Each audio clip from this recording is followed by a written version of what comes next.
Hi there and welcome to this leak where today we're talking about Thumpers.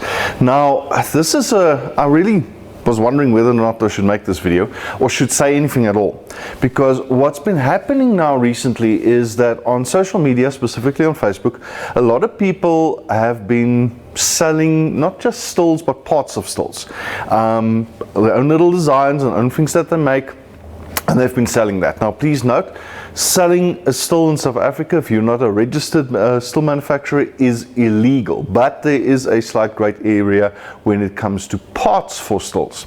Now there's been a couple of individuals that have been selling Thumpers on social media, and the issue with them is that they're designed incorrectly. Now I've not wanted to say anything because I don't like embarrassing people on social media, and the one time that I did send a private message, the person took it very personally and attacked me, so I keep away from fights like that.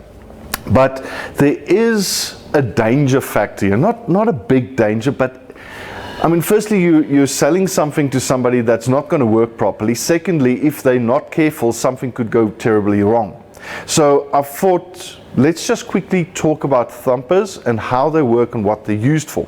Now, the Thumpers that I've been seeing on social media looks like the following. Now, firstly, it's just a basic mason jar that they have with a lid, and then a lot of the times the guys actually go the extra distance and actually make a copper mason jar lid there, which is very good and very nice, and it's better than the original lids that the mason jars come with.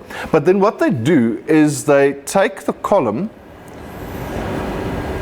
from the still and they send that straight into the mason jar with a T going to the condenser, just like that. That's what it looks like. Now, for anybody who knows anything about Thumpers, you would know that this is not how a Thumper works. This is not what a Thumper looks like. This is actually useless, to be blatantly honest. A Thumper uses a mason jar, if you want to, ideally not a mason jar because it's glass, there's issues, but I'm not going to get into that whole argument. There's a lot been said about using mason jars for Thumpers. It is not ideal because it's glass, but some people do use it, and if it's designed properly, it is safe to use.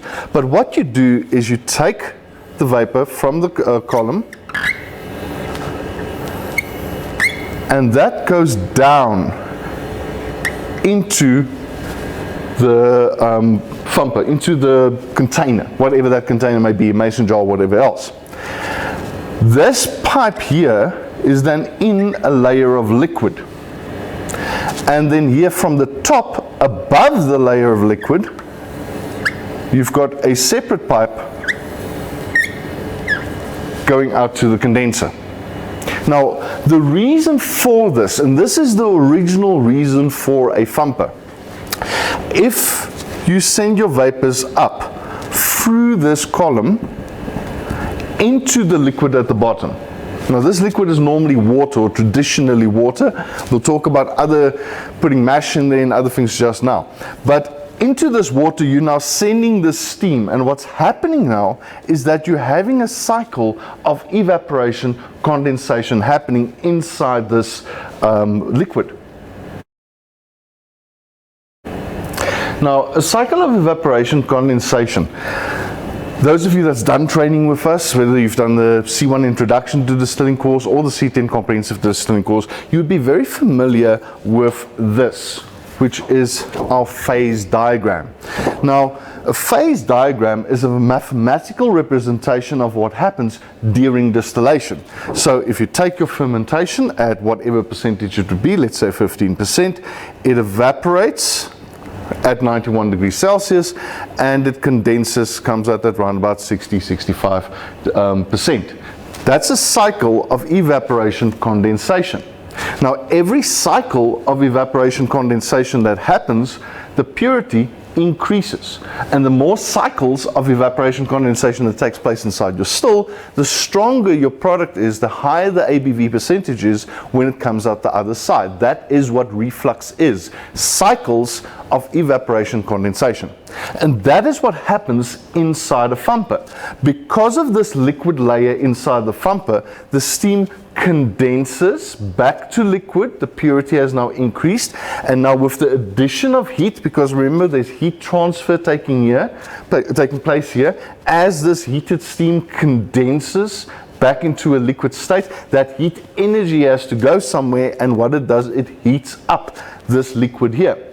That's why sometimes in big thumpers you find guys put another heat source underneath the thumper in order to speed up this process. Now once this heats up, it now evaporates again, turns back into gas, and that goes through this tube to the condenser for a final condensation. So basically what the thumper does, it gives you one more cycle of evaporation condensation, one more distillation. That's where the other name for the thumper comes from, the doubler. Now basically therefore what the thumper is, it is another version of a bubble plate, because that's exactly what happens in a T-section and a bubble plate.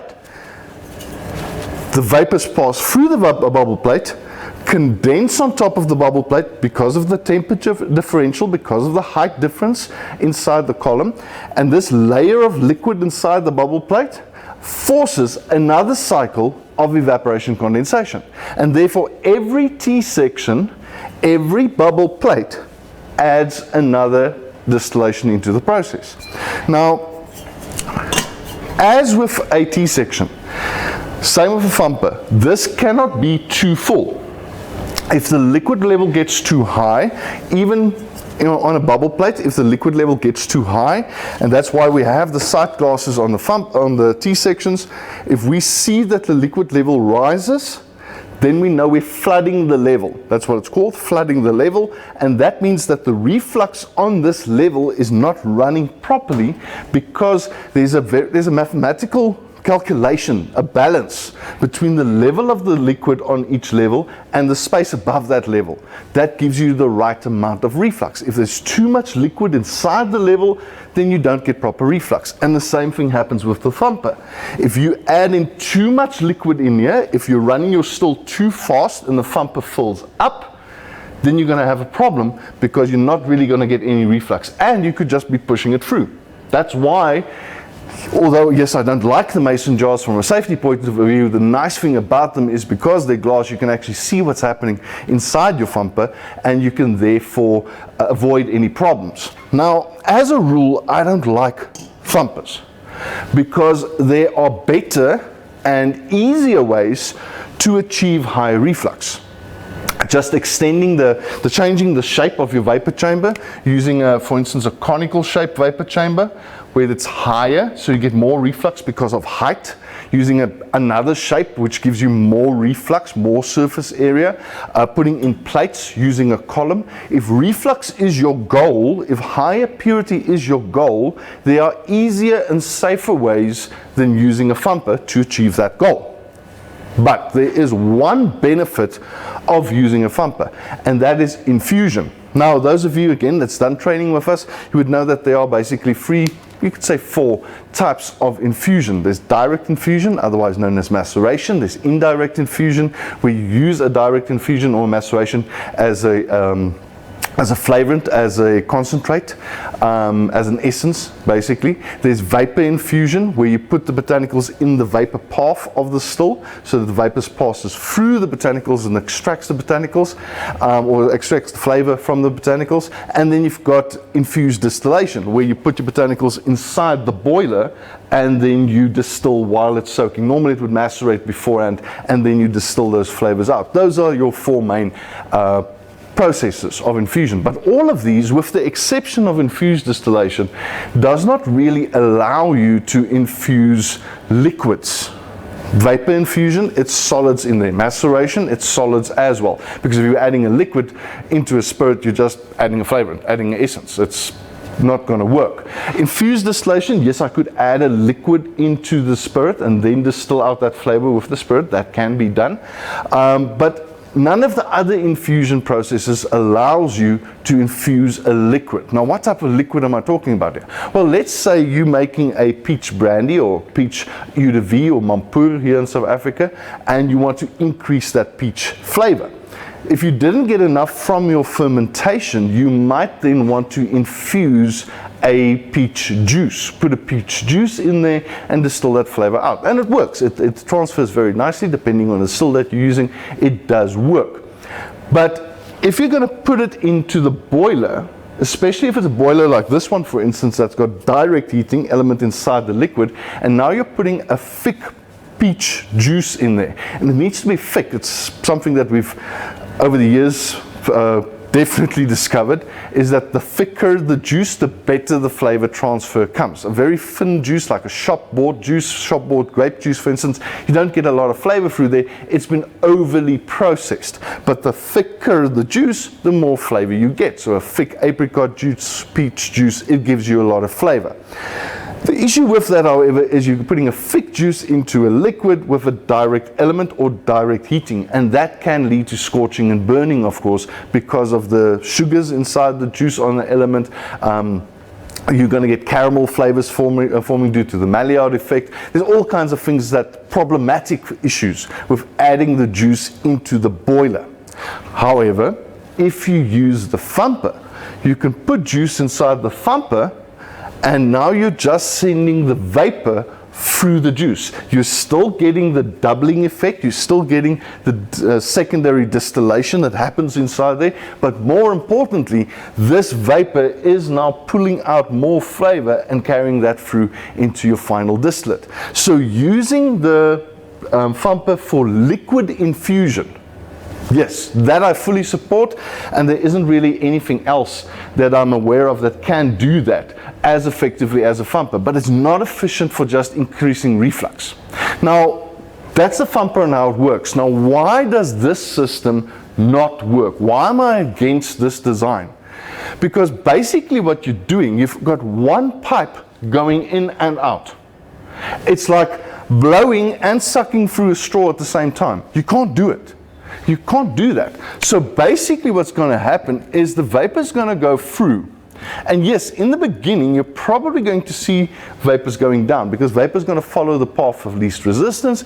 It is going to be more natural for the vapor to go through there. But a lot of the vapor is just going to bypass that pipe and go straight up to the condenser, never touching the thumper at all. So whether you are infusing, whether you are looking for doubling, it's not going to happen. The vapors that do pass through here, though, is now basically stuck. It's got nowhere to go, because it's not pressure per se, but it's more like the flow rate of the vapors, but let's call it pressure. The pressure being exerted downward by this vapors coming through is now stopping the vapor going out. So what you've got now is pressure buildup in here. It's building up pressure. Now I'm talking pressure, actual pressure, because you're pushing in vapor. Yes, some of it is condensing, but that means it's taking up a little bit of space. But at some point, this is going to start getting full, and the gas is going to start building up pressure inside this thumper. Now, pressure buildup is still never a good thing. You never allow pressure to be built up. Stills are not pressure vessels. They're not supposed to be pressure vessels.